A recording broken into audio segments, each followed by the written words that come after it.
The following is a special presentation from WCNC NBC Charlotte. It was 1979 when the last total solar eclipse was visible in the United States. Jimmy Carter was president. Charlotte was a small southern city on the verge of a major boom. Gasoline was 86 cents a gallon. Billy Graham was packing stadiums with his sermons, and James Taylor was at the height of his career. But fast forward 38 years. Now, the historic event is returning within the hour, and the Carolinas get a front row seat to some of the best news in the country. WCNC NBC Charlotte is live with crews from the mountains to the beaches and everywhere in between. Total solar eclipse. The full experience starts right now. After months of planning and hype, the moment has finally arrived. Over the next 2 hours, we will see the first total solar eclipse visible in the U.S. since 1979. And we'll be right here for you every step of the way. We have crews spread out across the Carolinas, from the Smoky Mountains to the Carolina coast, and every point in between. Our crews are strategically positioned along the line of totality to give you some of the best and longest views of the solar eclipse. We're about 30 seconds away from totality right now. 30 seconds, guys, 30 seconds. So you can see everyone behind me getting prepared, and this is really starting to freak people out. 20 seconds to totality here. I got my camera on my arm, so bear with me if I put the mic down for a second. I want to get a picture of the corona.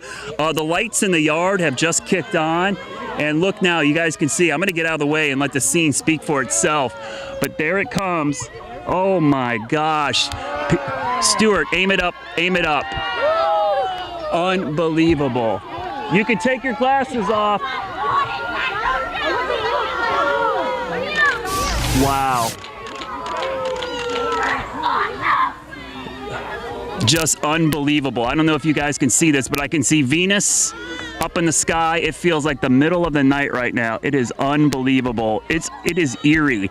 You can almost imagine how ancient humans, seeing this for the first time, must have thought the end of the world was coming, because it is just such an eerie sight. It almost doesn't look real. You can see the corona. You can see on the horizon, it looks like one continuous twilight all the way around the horizon, 360 degrees.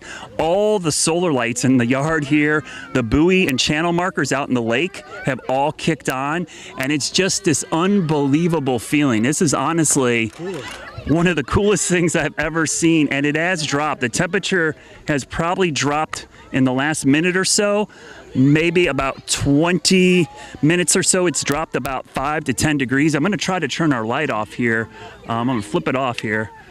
So there you go. So we're going to see the light come back here in a second. So yeah, you can still shoot it, Stuart. So we look at the horizon, it is just a weird feeling, because the light is not coming from the sun right now. It's actually coming from the horizon. Now, if we look off to the west, we can see the end of the shadow heading our way. The clouds on the horizon are already starting to get illuminated as the sun is starting to come back out on the edge of the shadow, which is now moving away from us. I can still see Saturn and Venus in the sky, but I'm starting to see the other edge of the sunlight appears. The corona is starting to get a little lopsided. That's a sign. Now, if you watch carefully, everybody look off in the distance here. This is the sun coming back. It'll come at us pretty quickly, and you can hear everyone on the boats on the lake. It is eerie. I don't know if you guys can hear it, but there's crickets, there's birds. It does. The crickets are out. I'm looking for fireflies right now. I don't really see any, but the crickets are out right now. It feels like it's the middle of the night. It is really weird. So we're still watching it. It is an amazing feeling, but here we go. We're going to go back to sunlight here shortly. Here it comes, guys. Glasses back on. Glasses back on. Here we go. And now it's brightening back up. Put your glasses back on, everybody. So here we go. Now the sun is coming back out, and now we're going back to that eerie light. And now the sunlight comes back out and we get to watch the whole second half of this. So that was kind of halftime. That was a great halftime show. And now we're going to get to see the second half of this partial eclipse. Just spectacular, guys. This definitely is on my top of my list of anything I've ever got to witness firsthand. It was amazing. I can't even put it into words. It was so cool. I hope you guys got to see some of it back in Charlotte, because this is why I came down to Lake Murray for this. In Charlotte, we saw the temperature drop. It went from 91 to 86 degrees. And I have to tell you, just being here and hearing the excitement in Brad Panovich's voice, because I know how much he loves this stuff. He lives for this, folks. If you don't know, Brad Panovich is a scientist. He is a meteorologist. He loves this stuff. So we know we've been planning at the station for this for quite some time. Brad has been planning for this probably for a couple of years. It's just a beautiful sight. If you are witnessing this, you are witnessing something very special. They heard about it for months and months and months and probably thought, it's no big deal. But when they saw it, you should have seen the looks on their faces. That is so cool, and we are seeing these images and this reaction over and over again. I want to check in now with our Brooke Katz. She is live in Charleston. She's at the USS Yorktown, and they are going to experience the exact same thing here in moments. Here we go. Brooke, are you there? I'm here. It's kind of hard to hear right now. You can hear the crowd behind me. It is, what an experience this is to see. Of course, we were all hoping we would actually be able to see what was going to happen here because of the cloudiness. There's a huge thunderstorm just inland, but you can see now it is twilight. I can feel the temperature has dropped, and the crowd is just absolutely going wild. Oh, look at it! Oh, look at that! When you look at it, oh, look at that! A lot of people have traveled to make this trip to our area because we had one of the best views in the country. So we had a lot of people going down to South Carolina, had a lot of people at Lake Murray, had a lot of people in Columbia and Charleston as well. And Bill McGinty, speaking of Columbia, is in Columbia where we had the eclipse of the park, is what we were calling the ballpark down there. I know the folks there were excited, Bill. Yeah, that's what it's called here in Columbia, the total eclipse of the park. This is the baseball game between the Fireflies, the Columbia Fireflies, and the Rome Braves. Rome is down in Georgia, in case you're wondering. They've suspended play. Actually, you're about ready to watch the first pitch go back out. Play was suspended for about 10 minutes during this eclipse. It was an unbelievable spectacle down here. They gave a huge countdown on the Jumbotron, and everybody started counting down. They left the lights in the ballpark off so that everybody could really enjoy the really total eclipse without having any artificial light introduced into the atmosphere. And around here, I was looking around. I couldn't help but look around, and I noticed what Brad was talking about. It was really like sunset. It was sunset over there, and we could see stars out over there, and the sun was just glowing brilliantly behind the moon. It was fascinating. Really, one of the most incredible things I've ever seen in my life. Dean Otto and Matt McGirt run together most Sunday mornings. God, we get to mile 5 or 6. I'm always like, Dean, you okay? You feeling all right? They're good friends, but not your typical running buddies. They met in the emergency room. It was a Saturday last September. Dean, a Charlotte father of 2, was out for an early morning bike ride. Will Huffman and a friend were on their way to a football game. It was really, really dark. It wasn't until we got maybe 15 feet from Dean that we could actually see him. About that time I heard brakes lock up, and then I felt the impact. And then I woke up in the middle of Providence Road, and I can't feel anything below my waist. He was taken to CMC and rushed into surgery, paralyzed from the waist down. It had to happen quickly, and the odds were stacked against him. We know with this level of severity of spinal cord injury, his spine had to be put back together. There was just a 2% chance he'd ever walk on his own again. No chance he'd ever run. I was never scared. I was never worried about not being able to walk again. It was just like, okay, now what? What's the next thing I've got to do to get better? Incredibly, 3 days after surgery, Dean managed to pull himself up using a walker. Hardest 2 steps I've ever taken, super duper painful. I didn't think I could do it, but I did it. So he made a deal with his doctor, who'd never run more than 3 miles. He wanted them to run a half marathon together. I thought it was unlikely, but I said to myself, gosh, what's my excuse, right? If he's going to go from paralysis to half marathon, I can go from couch to half marathon. Dr. McGirt says Dean is truly one of a kind and insists his approach to life is part of the reason for his recovery. In fact, Dean even forgave Will Huffman, the 27-year-old who hit him. One of the things that he said to me kind of right off the bat was, I'm going to get up, and I'm going to run again, and I'm going to walk again, and I'm going to be fine, and you have to do the same thing. You can't let this, hold you back. Dean walked his first 5K a month after the accident. He ran his first 5K in March with Will by his side. And get this, Dean? Well, Dean beat Will across the finish line. And honestly, I wouldn't change a thing. I mean, this has changed my life. It's changed my perspective on my life. And he's now raising money for people with spinal cord injuries who haven't been as lucky in recovery. And next month, on the anniversary of the accident, he, the neurosurgeon that saved him, and the man that hit him will all run a half marathon together. I mean, it's all about gratitude. Grateful that Matt was there. Grateful that Will was there and is with me. It's going to be a celebration of gratitude. In Charlotte, Michelle Bowden, NBC Charlotte.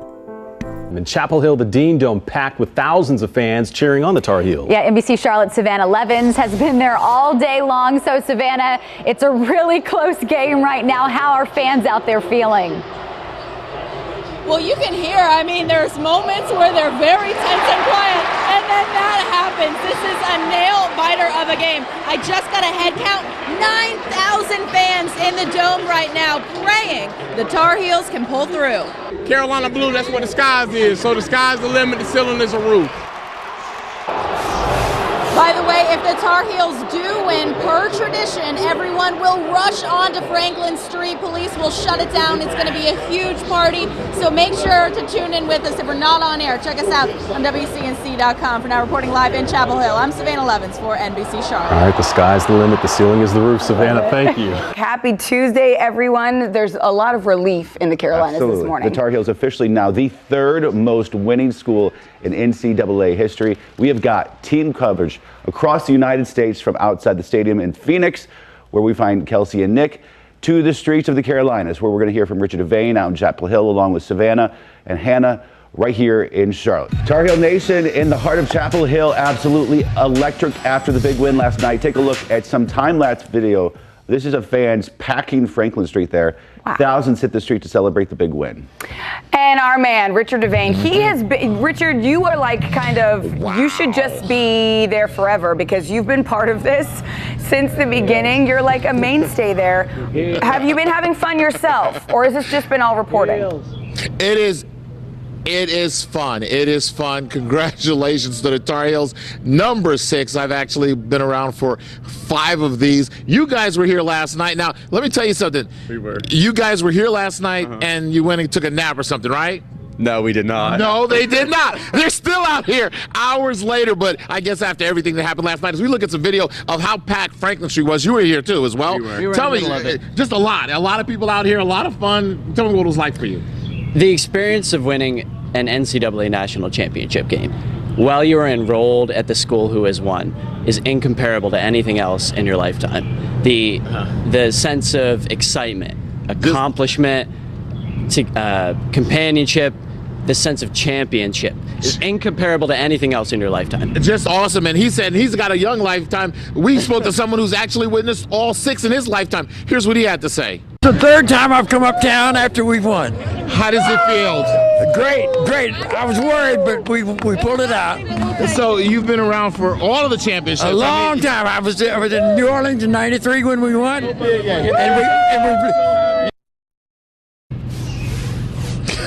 As for Spencer and Matthew, they got to go home at some point. They're going to enjoy themselves. We're going to keep enjoying ourselves. We'll have much more in 30 minutes. We're right here on a semi-empty Franklin Street right now. We're going to send it back to you guys. Richard is like, he's very into it. He is super into it, which makes us so excited, right? And I'm so happy that there was a win because we get to see him smiling. From Chapel Hill to Phoenix we go with Roy Williams and the team, certainly leaving an imprint on the University of Phoenix Stadium. Our own Kelsey Riggs and Nick Carboni were there for all the action. They're live with us this morning. You guys never went to bed, did you? We also did not go to sleep. That building right there behind us, we literally just walked out of it and came straight here. It has been quite a night for us here in Phoenix. Yeah, and I think you guys encompassed it well at the beginning of the show that this is a relief for the Carolinas. Obviously, North Carolina is elated, but based on what happened last year, they really needed to win this game. And it has been such a drastic difference from this time last year. April 4th, 2016, the heartache of a last-second loss. And then today. Yeah, April 4th, 2017, the Tar Heels wake up back on top of the college basketball world. What a story. The redemption tour is complete. For us, we were just trying to get back to this point and try to change the outcome. And, you know, to be able to look up there and see our North Carolina symbol on there, national champions, is unbelievable. In 365 days, the Tar Heels went from heartache to hardware. I feel great, man. I can't wait to get back home. It's been a long season. The longest we played, of course, but for us to be national champs mean the world to me. It's the 6th national championship in North Carolina history. At the end, when you're watching your kids jump around and the excitement, the thrill they have, there's no better feeling in the world as a coach. The game wasn't pretty, but in the end, it was a 71-65 victory for the Tar Heels. This time, the moment is theirs. I can forget about that shot from last year and forget about what happened, because when we wake up in the morning, it's going to be us on the front of the newspaper. So. And hey, I'm like 2,000 miles away, so this is the best I can do. This is this morning's Charlotte Observer. Redeemed Joel Berry II. What a valiant performance the point guard put on. He is front and center, Kelsey. What a story by him, and what a story for this team. Yeah, they definitely flipped the script from this time last year. They talked about it a whole lot after the game. Very emotional. Lots of the players in tears after the game, actually 7 seconds before the game even ended. So you'll hear from them, and we'll take you up close and personal. But first, we brought you guys a little something. Yeah, we're gonna toss it back to you. We love it. That's so great. We feel like we're there, actually. Yes, we do. Thank you guys so much. All right, take a look at this. These are Carolina fans inside the Dean Dome there in Chapel Hill. They watched the game from inside last night, where the team plays, of course, all their home games. NBC Charlotte's Savannah Levins was inside that dome the moment the Tar Heels won. Well, Savannah, you just got to see it to believe it, that's for sure. More than 9,000 people packed the Dean Dome last night to cheer on the Tar Heels and see them cinch that win in the final moments. This is where the men usually play. This time they were on the big screen, but it felt like we were in the middle of Phoenix, especially in that moment when they took the win. In fact, it's really hard to describe, so why don't you just take a look yourself. This is the moment that UNC became national champions. We feeling great, man. We #1 out here. We came back. And we're just so excited, so much emotion. It was redemption. This is our year! Just the spirit, the atmosphere, the people, the players. I love it all. I was super scared, but let's go. Clutch redemption, let's go. We said we was going to pull them, and we came back, baby. Yeah, Tar Heels. This was a long time coming after that close call last year. To see more coverage of the game and the reactions afterwards, head to our website, WCNC.com. The Panthers got a big win over the Falcons on Sunday, but there was a moment within the game that has stuck with me, and I think stuck with a lot of people ever since. Julio Jones, the Falcons' phenomenal receiver, missed an easy touchdown catch. He missed it badly. He face-planted into the Bank of America Stadium turf in defeat. And then the closest defender got right in his face, and I thought, oh no, here we go. We saw around the league Sunday some vicious fights, chokeholds, and cheap shots. But then I saw who it was. It was Kurt Coleman. He cut through the crowd noise, and Jones lent him his ear. Coleman telling Jones in his moment of sheer misery, glory to God. Point being, you have to glorify him in the good times and glorify him in the bad times. And instead of swinging a fist like many would, Jones took it in and gave Coleman a pat. He got the message. This is not a commentary about faith and how it fits into football, but we've all been doing the Julio lately, and I get it. It's funny. It's amusing. I've laughed at it. It's part of the spirit of sport, the fun of being a fan. But maybe we could all do the Kurt, too, and say something positive to somebody who might need it. Irma on the move, swallowing the southeast. Florida battered and bruised. Look at the tremendous size of this weather system. Tropical storm force winds extend out over 400 miles. The cleanup and recovery just beginning. Now rain and wind lashing the Carolinas. But we're not out of the woods yet. Schools canceled, flights grounded, utility trucks mobilized, and our crews are everywhere. Live First Warn team coverage tracking Irma continues right now. Off the top at 5, breaking news. Tropical storm Irma now impacting the Carolinas. Here's a live look at the powerful First Warn Doppler radar. The heavy rain and wind picking up from the coast to the Piedmont. Thanks for staying with NBC Charlotte, everybody. I'm Sarah French. And I'm Fred Shropshire. Both Governor Cooper and Governor McMaster warning we are not yet out of the woods. Irma's fury triggered tornado warnings near Charleston today. A tornado watch in place for a big part of the state. Most schools in our area have canceled afternoon activities. We are still waiting for a decision on whether there will be school tomorrow. Some districts are delayed. They're scrolling at the bottom of your screen. The big concern for us, heavy rain and winds increasing tonight. This is new video just in. Flash flooding in Charleston. You can see people wading in waist-deep water, searching cars for people trapped inside. The water has been rising in the downtown area for the past hour. And we have multiple crews there for all the big developments. NBC Charlotte's Mark Boyle is live at 5. Mark, a medical university in Charleston now underwater.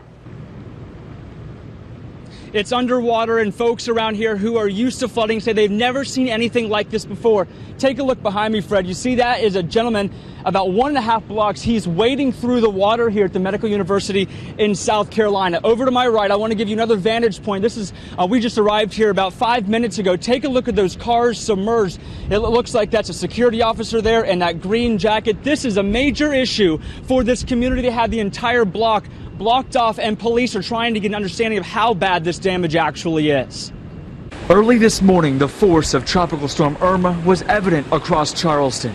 Several feet of standing water. Emergency responders rushing to make sure people were safe near the Medical University of South Carolina here in Charleston. A few blocks away, folks trying to brave the force of the storm, some even holding onto railings with waves slamming into the wall. This is the Battery in Charleston, an iconic spot. As Irma moves up the coast and closer into the Carolinas, these are the impacts right here, the rain and the strong winds. Also the storm surge. You can see, as I step out of the way, the waves are just crashing over the edge here. And it's only going to continue to get worse as we go into the afternoon. Hayden Irvin lives in the Low Country and did not evacuate ahead of the storm. The sights and sounds around here this afternoon, unlike anything he's ever seen before. Walk around the Battery here, normally you never see waves coming over, and when you do, it's in isolated areas, not the whole length of the Battery wall. Guy saw some dolphin right on the other side of the wall right there. Another guy saw another fish flying through the air with the wind and the waves kicking it up. A lot of times there's floods, but not this bad. Folly Beach flooded, blocking the only way there. To give you an idea of the strength of the winds topping 40 miles per hour, check out this tin roof, nearly peeled back as Mother Nature shoved Irma's winds on shore. Power is out to hundreds here. We saw sparks and even heard transformers blowing this afternoon. I'm a pilot, and I've looked at the wind from James Island up to North Charleston, and it's sustained 30 to 40 with gusts up to 50.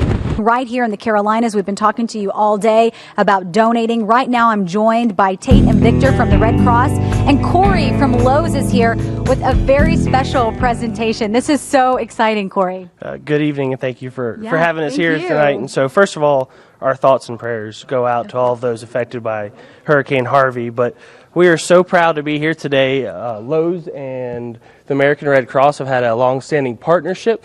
We've done a lot of work together, and when our local communities are affected, we want to give back and really provide that impact to the community.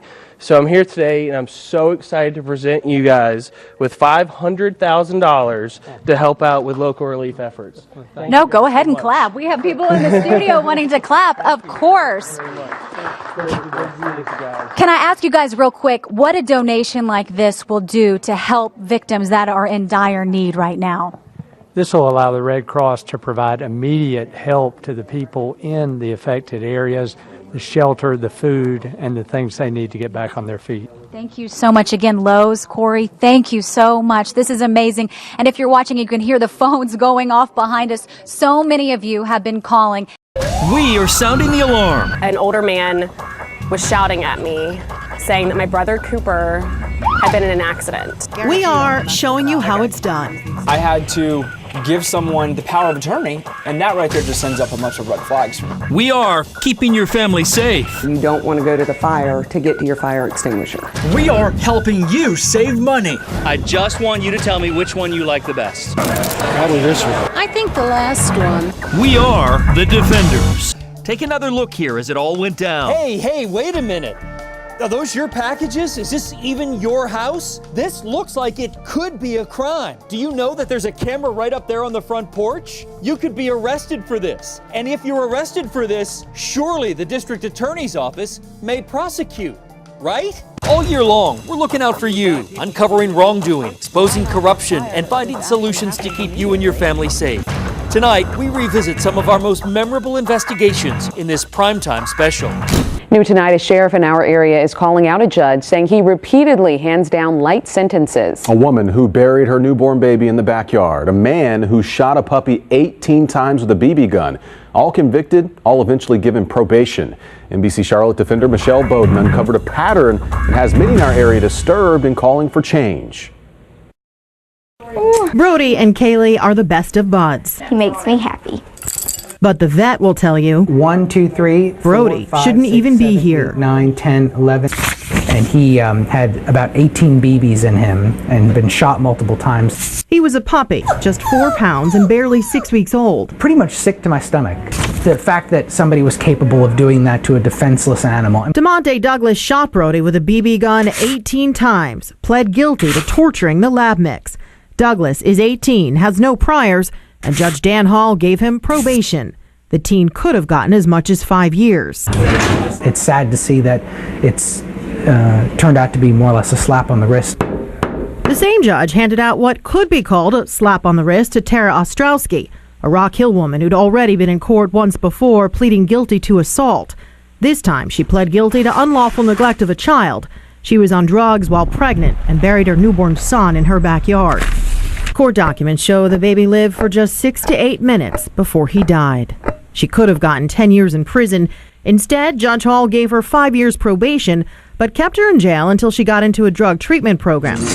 She violated that probation less than a year later when probation supervisors found guns and knives in her home.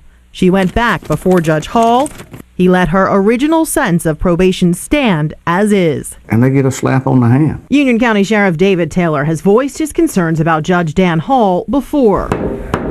The inmates in my jail know when he's coming, and they line up to plead guilty in front of him because they know he's going to give light sentences. The sheriff says Judge Hall is even light on repeat offenders. I was irate. Brandy Northern has been arrested more than 18 times, and the sheriff says almost every time she gets just probation. It's time that these people be held accountable. Sheriff Taylor says he was most stunned by the sentence Kenneth Lipsey got. Watch these 2 Union County inmates as they plan, then do escape from jail, climbing up onto the roof and then jump to freedom. One is a convicted murderer. The other, Kenneth Lipsey, in jail convicted of breaking into cars. For helping a murderer escape and escaping himself, he could have gotten up to 10 years.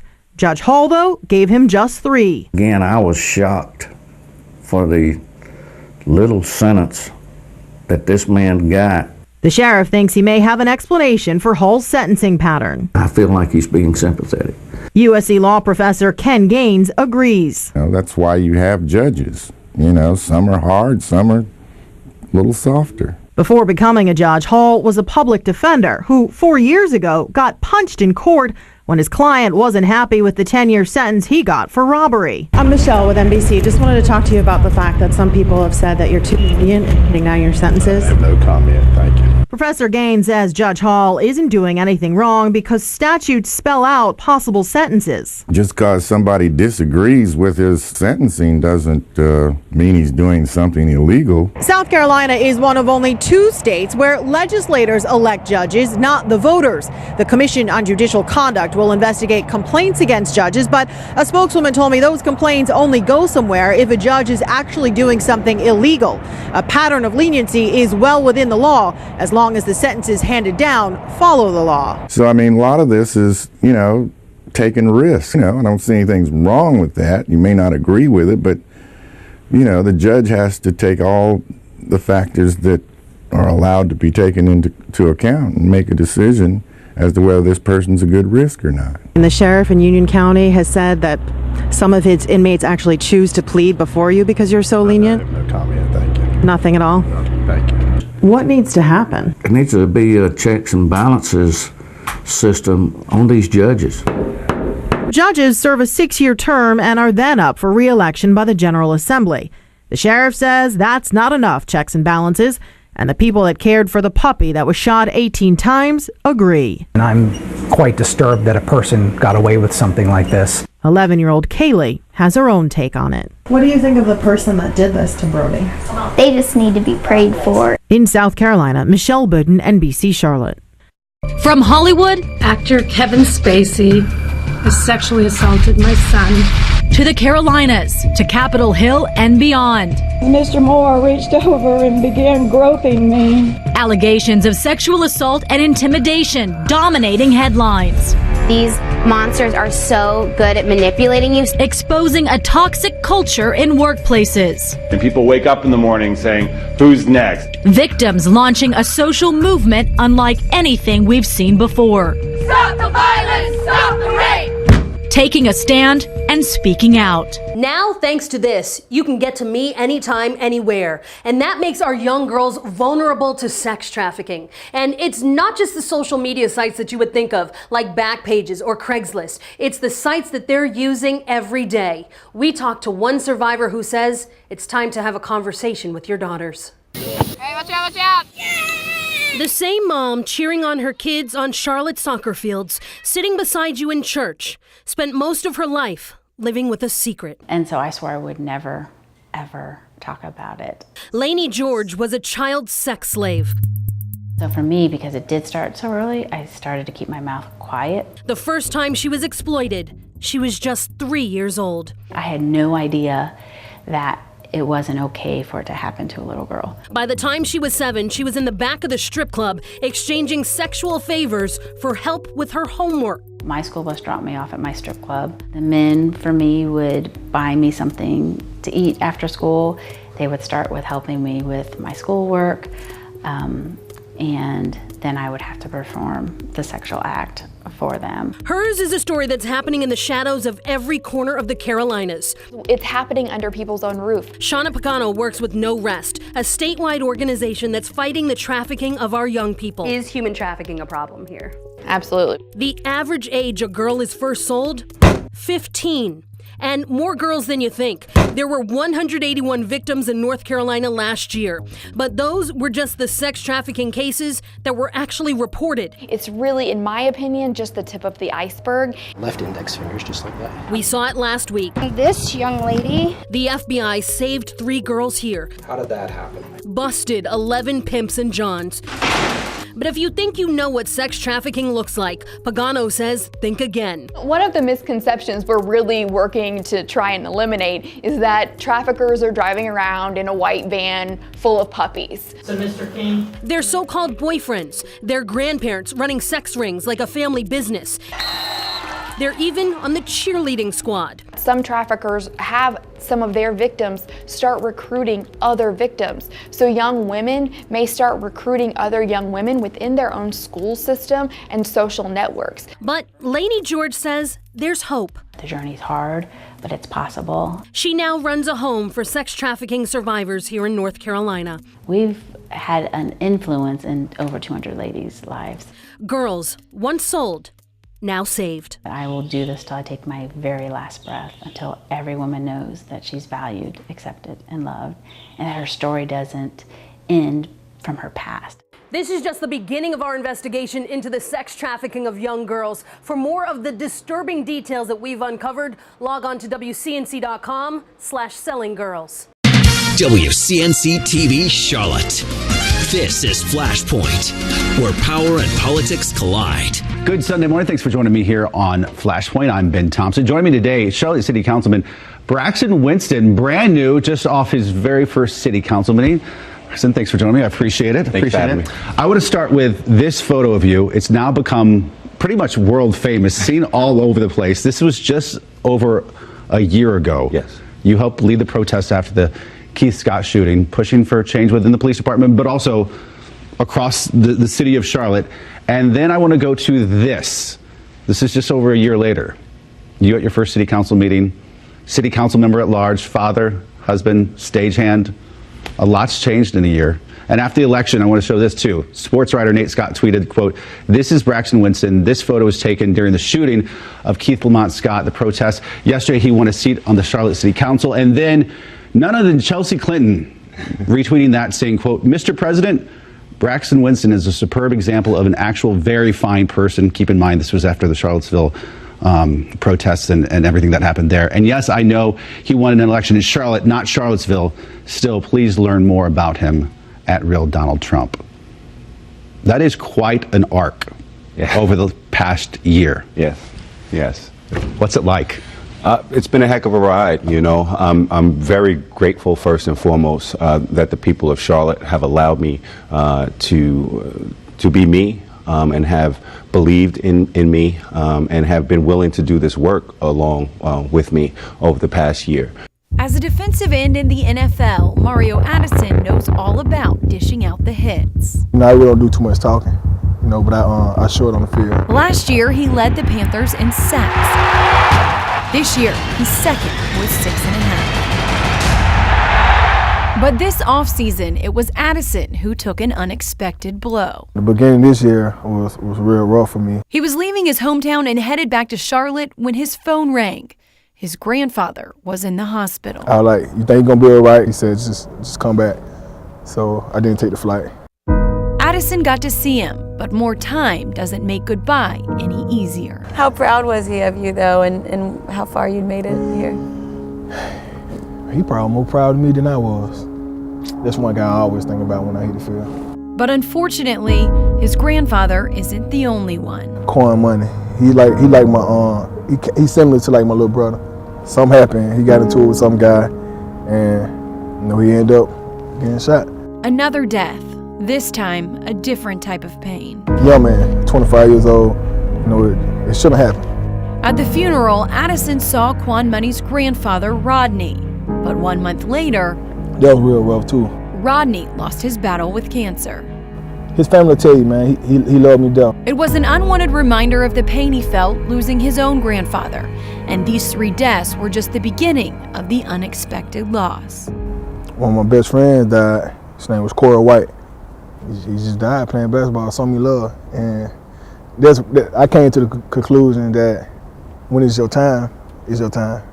Because it's crazy. Like, it's something to this day I still don't understand, but I know, you know, when God calls you home, it's time to go. That mindset helped him get through the next few months as Addison took hit. My fat daddy, he died on having surgery on his eyes. After unexpected hit. Derek, he ended up getting shot. Then Bam Bam got shot. In a 3-month period before the preseason, Addison lost 7 friends and family members. Now you see why I say the beginning of my year, it's real rough. It was real rough. It's hard enough to go through a loss one time, but to go through it 7 times in such a short period of time, how do you deal with it? For me, I kind of built myself into a loner. I learned how to, deal with stuff on my own in different ways.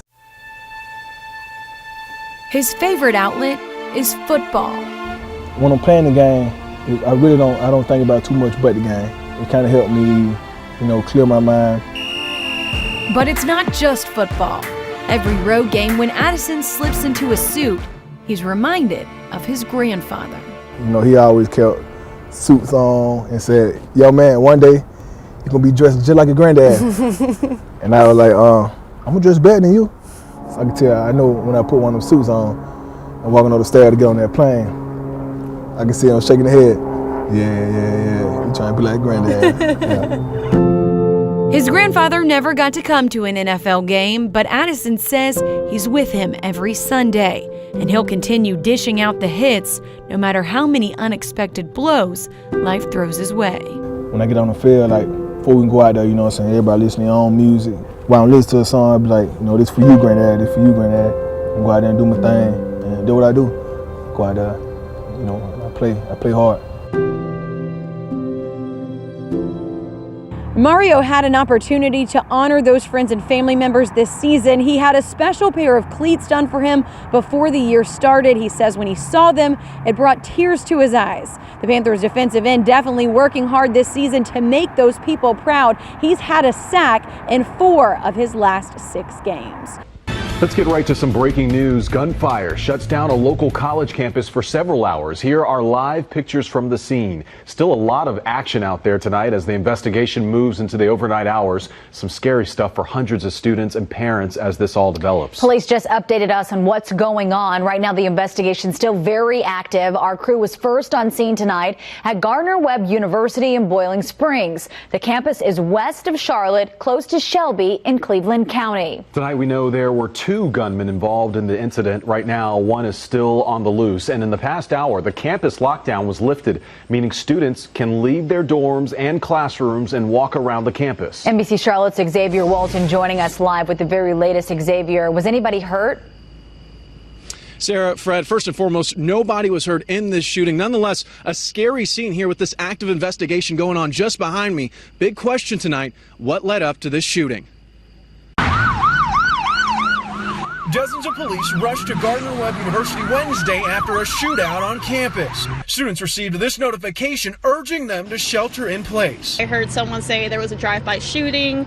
I heard someone say there were certain people getting shot at. This right here is where investigators say the shots rang out. Officials believe that 2 men exchanged gunfire. It feels bad. It's very scary. University President Frank Bonner had that to say after the incident. A student sent NBC Charlotte this video of a man in handcuffs on the pavement. Police apprehended 1 gunman and swept through campus searching for the second for hours. So to be kind of restricted to our rooms and not entirely knowing what's going on has been kind of scary. Very alarming. That's why we took the extra precaution to make sure that every building was cleared. We cleared our public places first, and then we cleared each dormitory individually. 1 by 1, students were escorted back to their rooms as police continued to investigate. No one was hurt during the shooting. No, this type of thing doesn't happen here, and we are just very, very fortunate and grateful that no one was hurt. There's not 1 drop of blood on the ground there, and that's very, very good for us, and we really are thankful for that. So again, 1 gunman in custody, another still on the run, neither of which go to school here. This is still an ongoing investigation, but nonetheless, a scary scene here tonight. But good news is no one is hurt. In Boiling Springs, Xavier Walton, NBC Charlotte. That is good news. Thank you, Xavier. When we first broke this story, we sent out a push alert with the NBC Charlotte mobile app. You can download it at your Google Play or iTunes App Store. All new tonight, the Defenders uncovering a disturbing reality. EMTs and paramedics do not have any state laws to follow when it comes to how many hours they can work. Now, a former ambulance driver is speaking out and claims he nodded off at a stoplight. Mark Boyle tracks down the information you need to know and found out North Carolina lawmakers may be making some changes. There's no time to rest. This former paramedic fears retaliation and doesn't want to be identified, but wants to share his story to warn you about what he calls a major problem. There have been times where I've fallen asleep sitting at a stoplight. The man says he quit his job over concerns he may end up hurting someone based on the number of hours he was working. NBC Charlotte started digging, and it turns out his claims are spot on. There are no state or local laws governing how many hours paramedics can work in a shift. I've ran calls that I don't remember. There was one instance where I fell asleep for a moment with a patient in my care. According to the North Carolina Department of Labor, there are no state or federal regulations concerning the maximum hours an ambulance driver can be behind the wheel. Some counties do have guidelines in place, like Chester County, South Carolina, regarding the maximum length of a paramedic shift. What's the most they can work in a given shift with regular hours and overtime worked? Most that we let them work is 48 hours. Do you think that's too much? No, I don't think it's too much. All 3 stations here in Chester County have rooms just like these. The EMTs and paramedics can take naps during those long shifts. We don't regulate when they get naps or when they don't get naps. You know, it's basically we give them as much downtime as possible. This former ambulance driver admits to nodding off on the job and says that should be a wake-up call for change in this industry. There have been several incidences over the last several months where Ambulances have crashed, and those crashes have been blamed specifically on driver fatigue. In New York this year, an ambulance driver died in a crash after reportedly falling asleep behind the wheel. While North Carolina may not have regulations for the amount of hours an ambulance driver can be behind the wheel, Medic does. Locally, Medic says their rules allow for a max 80-hour work week. The state does confirm there are studies in the works that could pave the way for regulations to limit the hours emergency responders must spend behind the wheel. I'm Mark Boyle reporting for NBC Charlotte. But tonight, a lot of you were talking about Panther star quarterback Cam Newton after he hinted that the team members could demonstrate at future games. NBC Charlotte Sports Director Nick Carbone joining us now in studio with the latest on this. Nick. Yeah, Cam Newton holding his normal Wednesday news conference today, but it was really anything but normal. For 18 and a half minutes, he did not talk about football once. In fact, he wasn't even asked about it. Not about the Patriots, not about his shoulder. Nothing. That's because the biggest story in the NFL right now remains national anthem demonstrations. Just one Panther demonstrated on Sunday, Julius Peppers staying in the locker room until the anthem was finished. Cam said today the team needed more time to digest the news before coming up with what they might do last weekend, and a meeting with team owner Jerry Richardson yesterday may have helped matters. He told them, Richardson telling the team there would be no repercussions from him for demonstrating, and now Cam says something's in the midst. It was popular to do something, you know what I'm saying, this past Sunday, but it's still an ongoing situation in this country. But this is something bigger than that. These are for the people who don't have the opportunity to come to the stadium, who just hear about it, you know, via radio or, you know, newspaper or whatever. You know, we have to be that type of voice for those people who don't have the outlets that we may have. Well, as for a potential demonstration by Cam or other Panthers this Sunday at New England, Newton simply saying you'll just have to watch and see. Certainly, folks will be doing just that. Back to you. All right, thanks, Nick. Well, tonight, new allegations of rape at a local college. All this while the Department of Education announced it's overhauling Obama-era reporting regulations on college campuses. Meanwhile, NBC Charlotte has just learned Kevin Olson, the former UNCC quarterback accused of rape and assault, will plead not guilty tomorrow. NBC Charlotte's Savannah Levins joins us now with all the details. Sexual assault on college campuses in the forefront of many people's minds tonight as a new case of rape comes out of Davidson College. Another high-profile case coming to a head tomorrow morning as Kevin Olson prepares to plead not guilty to his rape charges. Police records show a rape and 3 counts of sexual battery reported at a residence hall on Davidson College campus. School officials tell us the accused perpetrator is not a student. Records also show the alleged assault happened in May but was just now reported. The stigma around sexual assaults in general in the community, it leads to kind of why people might have fears of reporting. Latest numbers show in 2015 there were 15 reported rapes on campus. That same year, UNC Charlotte reported 12. Distraught, because I love my school. Contributing to the statistics, ex-UNCC quarterback Kevin Olson accused of punching and raping his girlfriend. This conversation may be uncomfortable, but we must have it. Meanwhile, Betsy DeVos just announced they're doing away with college assault reporting standards put in place by the Obama administration, which instructed colleges to use the lowest standard of proof, a preponderance of evidence, in deciding whether a student is responsible for sexual assault. Now, under President Donald Trump, colleges can choose whether to ditch that for the stricter standard of clear and convincing evidence. One rape is one too many. One person denied due process is one too many. Savannah Levins, NBC Charlotte. Right now, there's growing frustration over delays in delivering aid to people in Puerto Rico in the wake of Hurricane Maria. It's been 1 week since the storm hit, and across the island, supplies still aren't getting where they're supposed to get. Grocery stores are rationing water and rice and finding it hard to restock shelves because trucks are low on fuel. The governor says supplies are sitting in storage because private sector drivers also aren't showing up for deliveries. Chief Meteorologist Brad Panovich joining us now with where Maria is tonight. Brad? Finally, Maria starting to move away from the coast, but it's painfully slow this evening. We still have some outer bands that are scraping the outer banks, but the winds and the surge are finally beginning to calm down. One more high tide cycle to get through, and the water really will start to recede. But you can see the center well offshore now. All the tropical storm warnings, they've been canceled. So finally, for the first time in a couple days, we don't don't have any watches and warnings out there. Winds are 75 miles per hour, but the important part is it's moving northeast now, and it's going to pick up speed here in the next 24 hours as it gets farther and farther away from the coast. Coming up, though, as Maria moves away, we start looking for maybe some rain somewhere. It's been 13 days without rain. Coming up, I'll tell you if there's any in the forecast and when the cooler temperatures move back in. All right, Brett, thank you. Tragic new details tonight. 2 young children killed in a car crash. Their teenage brother, who survived the accident, was behind the wheel.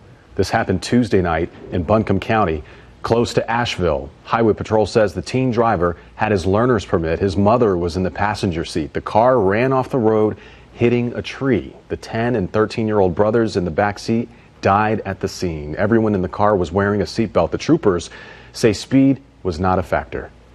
Tonight, we're working on finding out who police arrested after a chase ended up in a creek at a local park. Charlotte-Mecklenburg police responding to a robbery today on Ludlow Drive in Northwest Charlotte. A chase ensued and ended at Westerly Hills Park in West Charlotte. Police tell us nobody was hurt and 3 people were arrested. We have calls into police tonight asking who the suspects are and the charges they could face. The woman who scaled a flagpole in South Carolina to take down a Confederate flag in 2015 has been barred from speaking at a North Carolina school. You might remember Bree Newsom. She was arrested after removing the flag in front of the South Carolina State House shortly after the Charleston Church massacre. Since then, she's been speaking and sharing her story all across the country. She was scheduled to speak at the Asheville Middle School this week, but because of a school policy that bans speakers who advocate for unconstitutional or illegal acts, the speech was canceled. The St. Louis woman says someone launched fried chicken into her car while she was driving. She believes it happened because of her skin color. Her post about it on Facebook has now been shared thousands of times. I almost crashed into the car next to me because all I saw was something coming through my window and then stuff flying about my car. I want people to understand what this feels like. Alexis Newsom says that something thrown at her car was fried chicken that went right through her open car window. I'm posting this video because I want people to understand what this really feels like. I want you to see me ugly cry. I want you to see me upset. This is why some people are marching. This is why some people are kneeling. Whatever. I don't care if you don't agree. But look at my face. Fried chicken was thrown through my window. I almost crashed into a car. I have to explain it to my kid, my 5-year-old. Newsom's anger and fear are slowly giving way to gratitude because of the online response to her video. People from the other side of the country coming forward and just saying, I hear you, I see you, I am listening. What can we do? So the comments have literally moved me. My pain, unfortunately, is going to be, and I want it to become a teachable moment for people. And I think that's what this is doing. Police calling this incident an assault, but not a hate crime because they haven't yet confirmed the motive. Newsom says the officer who took the report also helped clean out her car and even gave her a hug. Tonight, we're asking if the deadly riots that played out in Charlottesville could soon happen in the streets of uptown Charlotte. A hate group who rallied support in Charlottesville posted a flyer on Twitter inviting people to rally at Marshall Park in December. Charlotte-Mecklenburg Police says it's received hundreds of calls from the community with concerns about the rally. They say it's unlikely the group would be denied a permit for the rally. It's a very high bar to be able to tell someone they can't exercise their constitutional right to assemble. Racist and racism is not welcome here in Charlotte. Local activists are organizing a counter rally. CMPD says they will be prepared for whatever happens. New tonight, a contagious disease in North Carolina. In the last 2 months, we've had 3 cases of the mumps in Orange County, North Carolina. Now, we've had an uptick in mumps cases earlier this year in Wake, Orange, and Watauga counties. This is mainly impacting elementary and college-age students. Now, here are the symptoms: fever, muscle aches, tiredness, also a loss of appetite. Health officials are saying a risk of becoming infected is low, though, especially for people who are already vaccinated. And we're following some breaking news tonight at one of the most popular tourist spots in the country, a rock slide at Yosemite National Park in California, killing one person and injuring another. This happened this afternoon on the El Capitan route, a popular climbing wall at the park. The exact size of the rock slide not immediately known tonight. Right now, it's climbing season at Yosemite, and there are typically a lot of climbers on the El Capitan. New tonight, dozens of protesters on the campus of the University of Utah, where conservative speaker Ben Shapiro is scheduled to speak tonight. Shapiro is a former editor with Breitbart News and currently editor-in-chief of the Daily Wire. The university also says it supports peaceful protest. The school increased its police presence tonight. The grocery wars heating up tonight in just hours. Charlotteans will get a taste of brand new shopping experiences. At least that's what 3 new grocery locations are promising when they open their doors to shoppers tomorrow morning. NBC Charlotte's Rachel Brown live in Gastonia tonight with more on this story. Hey, Rachel.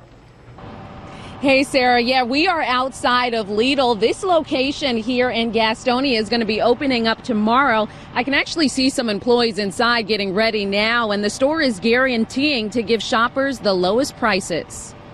Harris Teeter, Publix, Food Lion, Charlotte's grocery list goes on and on. And now there's a new kid on the block, Lidl. Prices are good. Lidl promising huge savings for customers. When the store first opened its doors in North Carolina over the summer, its prices were 3% cheaper than Aldi and 9% cheaper than Walmart, according to investment firm Jefferies. It also boasts a large variety of wines, organic and gluten-free options, and an ever-changing surprise aisle. But once they're gone, they're gone. Once they're sold out, that's it. 2 Lidls opening last Thursday and 2 more to open tomorrow in Gastonia and Rock Hill. Shopper Steve Lackey hungry for new grocery options in the area. I feel like Lidl has a lot more to offer. Also opening tomorrow, a newly remodeled Aldi location in Murrow, and shoppers are gladly welcoming these affordable chains. It can't be too expensive. It has to be in my budget. Other grocery giants following suit to remain competitive in the market. After Lidl entered an area, competing stores dropped their prices. And just this month, Target announced it is slashing prices on thousands of items. And the first 100 customers to arrive at this Lidl in Gastonia and the Lidl in Rock Hill tomorrow on opening day will receive a wooden coin for a chance to win up to $100 in Lidl gift cards. That's the latest here in Gastonia tonight. Rachel Brown, NBC Charlotte. New tonight, a local company brewing up something special, a Dunkin' Donuts flavored beer. They're calling it Dunkin' Pumpkin. Catawba Brewing unveiled the new flavor at a special event tonight, but you'll have to wait until Friday to taste it. They're releasing it in conjunction with National Coffee Day. We're told it's packed with classic fall flavors. You get a nice kind of a sweet Thanksgiving coffee pumpkin pie aroma. The taste is certainly pumpkin pie spice and coffee, and it kind of lingers on the tongue like your morning cup of joe. Is he talking about beer? I don't know. I like pumpkin, though. $1 from each pint sold at Catawba's tap rooms will be donated to Second Harvest Food Bank to help feed local families in need. So there you go. You prefer beer or wine? Wine, I do prefer There you wine. go. Enough said. All right, well, you got to see this. A kiteboarder taking advantage of Hurricane Maria catching some air off the big waves. This video posted by Outer Banks Photos Twitter page. Recorded near Nag's Head. Pretty impressive there, too, in the choppy water. Remember, you might want to leave this stuff to the experts and the professionals. I would not try this. Not one time at all. It's, yeah, crazy. Who would do that, Brad? There's a lot of people that love that. And and that wind and surf, that's impressive out there. Thankfully, the winds are dying down at the coast. So our skies are clearing.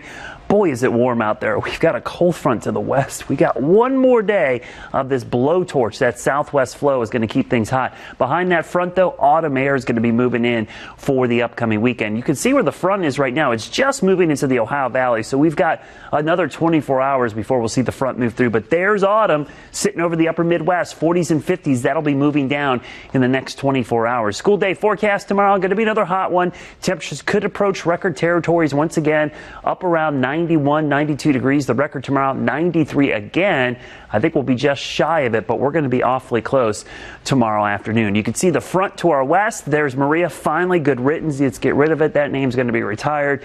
Never want to hear about Maria again. As the front approaches tomorrow, I wanted to put a 20% chance, but I gotta be honest with you, the atmosphere is so dry, it's going to be hard to squeeze out more than maybe just a very isolated shower tomorrow. This is mainly a dry front that pushes through by Wednesday night. So we start to see the cooler weather on Friday, still probably 80, 81 or so, but the 70s will move in for Saturday, Sunday, into Monday. The morning lows will be down in the 40s and 50s. The good news, the cool weather sticks around for a little bit before we start to see things warm back up. You can see the cool air on Futurecast pushing towards the south and east, a hot one tomorrow. Front moves through, so as we go through the day, tomorrow will be in the up low 90s, but on Friday, temperatures in the 70s by the afternoon. We'll see 50s in the morning on Saturday morning, some 40s up in the mountains, and by Saturday afternoon, this is going to feel great. Mostly sunny skies, low humidity, a nice breeze, and temperatures in the 70s. But there's a problem with this. We haven't seen rain in 13 days.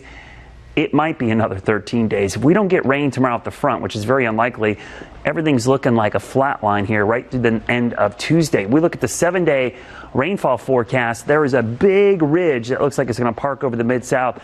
Little to no rain. The 7-day forecast has about 0.2 of an inch of rain in the next 7 days. That means less than 1/4 of an inch in almost a month. This looks like a drought setting up as we go into October. 60s and 70s in the mountains tomorrow. We'll see 80s across the foothills. This is one location where we'll likely see a pop-up shower. Wouldn't be out of the realm of possibility. I'll have a 20% chance just in case we see one here across the Piedmont, but don't count on any water on the lawn. Temperatures will be hot again tomorrow, approaching record territory, which is 93 degrees. 7-day forecast shows the heat lasting one more day. We get a little bit of a break, but honestly, the 70s, that's near average for this time of year. Check out those morning lows in the 40s and 50s, and the warm-up will start again next week, but this time only in the 80s, guys. All right, we're following some breaking news, Brad. Hugh Hefner, the iconic founder of Playboy, we are learning he has died at the age of 91. Again, Hugh Hefner, the founder of Playboy, has passed away at the age of 91. We'll have much more on our website, WCNC.com. The Panthers and Patriots took a trip down memory lane today. What they had to say about this controversial finish from 4 years ago. Coming up in sports. Now, from the Hendrick Automotive Group Sports Desk. Well, it was a trip down good memory lane for the Panthers today. With the game at New England this Sunday, kind of brings that picture into mind. Kind of does look like pass interference, doesn't it? To jog your memory, 4 years ago, Monday Night Football at the bank, up for last play for Brady and the Pats. Luke Kuechly initially flagged for mugging Rob Gronkowski, but the refs pick it up and say it was uncatchable. Luke saying today, maybe I got away with one. Tommy wasn't laughing that night, but he is now. Yeah, that was a little unfortunate. I wish we got that call. That would have been a good call. That would have been a fun next play, I'll tell you that. But one play left in the game, but oh well. It might be interesting to know, we talked to Luke Kuechly today on the conference call. Yeah. And he said, might have got away with one. Oh, man, let's replay that one then, too, see what happens. What do you remember about that last play with Luke? Oh, it wasn't Luke. It was the interception we had. Luke was just playing defense. All right, an amazing gesture by former Clemson quarterback Deshaun Watson today. See how he helped employees of the Houston Texans get through tough times after the hurricane.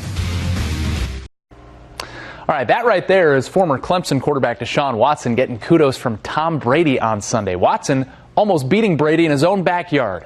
But Watson's getting a lot of kudos from everyone tonight. He plays for the Texans. They're based in Houston, a team with many employees, of course, affected by Hurricane Harvey. So Watson deciding to give one of his first game checks to 3 women affected by the storm who work in the team cafeteria. Take a look. I never complain. I really appreciate y'all.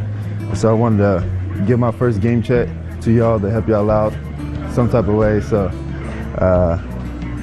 here you guys go. Thank you so much. No problem. Can I give you a hug? Yeah. Thank you so much. No problem. Thank you so much. Thank you. Thank you guys. I appreciate y'all. No problem. Hopefully that helps. Shouldn't be. So hopefully that's good to help you get you back on your feet, and anything else y'all need, I'm always here to help. Great stuff. That game check worth about $27,000. We'll be right back. Just enough time to say thank you for joining us and have a great night. Jimmy Fallon is next. Good night.